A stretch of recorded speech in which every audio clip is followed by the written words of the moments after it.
এই দুনিয়াতে যত মানুষকে আপনি আপন দেখেন এরা সবাই হয়তো আংশিক কোনো কোনো ক্ষেত্রে কেউ বিভিন্ন পার্সেন্টেজে আপন, কিন্তু আপনার সবচেয়ে বড় আপন হলেন আপনার রব আল্লাহ রাব্বুল আলামিন। আল্লাহর চাইতে বড় আপন আর কেউ নেই। আপনি একান্তে আল্লাহর সাথে একটু কথা বলেন। যারা ডিপ্রেশনে ভুগছেন, অশান্তিতে ভুগছেন, মানসিক অস্থিরতায় ভুগছেন, আজকেও আমার অফিসে আসার আগে দেখি এক লোক বসে আছে, নামাজ পড়লাম আমরা, উনি নামাজ পড়লেন না। তো আমি যার মাধ্যমে আসছে তাকে জিজ্ঞেস করলাম, নামাজ পড়লেন, উনি কি মুসলমান না? বলে মুসলমান, কিন্তু উনি অন্য জগতে আছে। কি? উনি আত্মহত্যা করবে। আজকের ঘটনা, উনি আত্মহত্যা করবে, উনি আসছেন আপনারা।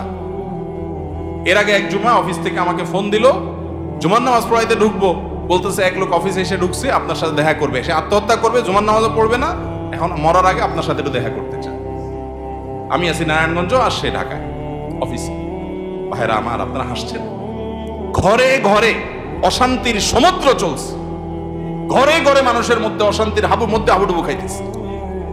তরুণ ইয়াং মানুষ, বাচ্চা ছেলে এখনো দুনিয়ার কিছু তার পায় নাই, ব্যবসা বাণিজ্য জ্ঞানজাম ফাসাদ কিচ্ছু পায় নাই, কলেজ ইউনিভার্সিটিতে পড়ে, সেখানে শতাধিক ছেলে এক বছর আত্মহত্যা করে ফেলতেছে। মানসিক শান্তি যেটা, এটা এই সমাজের প্রতিটা ব্যক্তি থেকে উঠে যাচ্ছে। প্রত্যেকটা মানুষ অস্থির। এর মূল এবং প্রধান কারণ হলো এই কলব এবং অন্তরে যে জিনিসটাকে ঢুকানো দরকার ওটা না ঢুকাইয়া ভুলটারে ঢুকাইয়া বসে আছে, ইনস্টল করে নিছে দুনিয়াকে।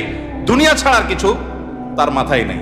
একজন যুবক, তিনি কোনো মেয়ের সাথে অবৈধ সম্পর্কে জড়িয়েছেন, হারাম সম্পর্কে জড়িয়েছেন, সেটা একটা বিষয়, কিন্তু সেই মেয়ে তার সাথে ধরুন মানে কথা রাখে নাই, সে আরেকজনের সাথে ভেগে গেছে বা অন্য কোথাও তার বিয়ে হয়েছে। এখন সে ডিপ্রেশনে ভোগে। কেন ডিপ্রেশনে ভোগে?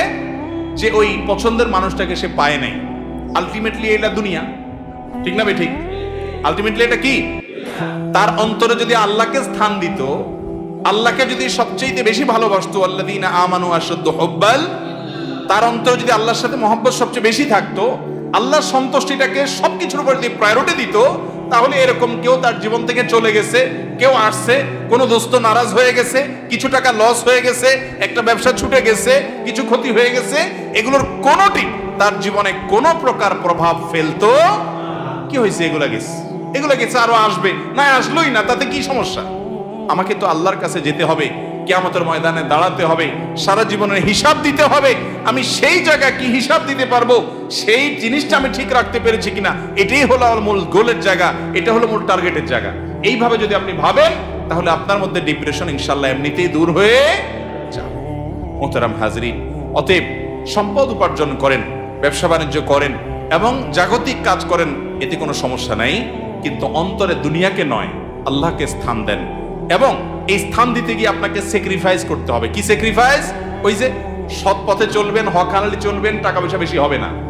অন্যরা তো দূরের কথা, নিজের আপন মা বাবার কাছেও দাম পাবেন না, ভাই বোনের কাছে দাম পাবেন না, বইয়ের কাছেও হয়তো দাম পাবেন না, ছেলে মেয়ের কাছেও হয়তো দাম পাবেন না, বন্ধু বান্ধবের কাছেও দাম পাবেন না, এলাকার ইমাম সাহেব, খতিব সাহেব, হুজুর সাহেবের কাছেও দাম পাবেন না, কারণ পয়সা নেই।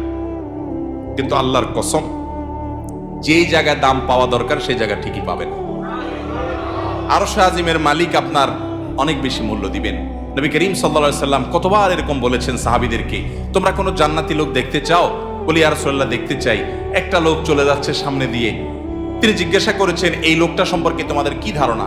বলি ইয়া রাসূলুল্লাহ, লোকটা খুব সাধারণ একজন মানুষ, এত গরিব, সমাজের এত সাধারণ মানুষ যে এ ব্যক্তি কারণ মেয়ে বিয়ে করতে চাইলে কেউ তার কাছে মেয়ে বিয়ে দিবে না, কেউ তাকে পয়সা হাওলাত দিবে না, কেউ তাকে চেয়ার দিবে না, কেউ তাকে কদর করবে না।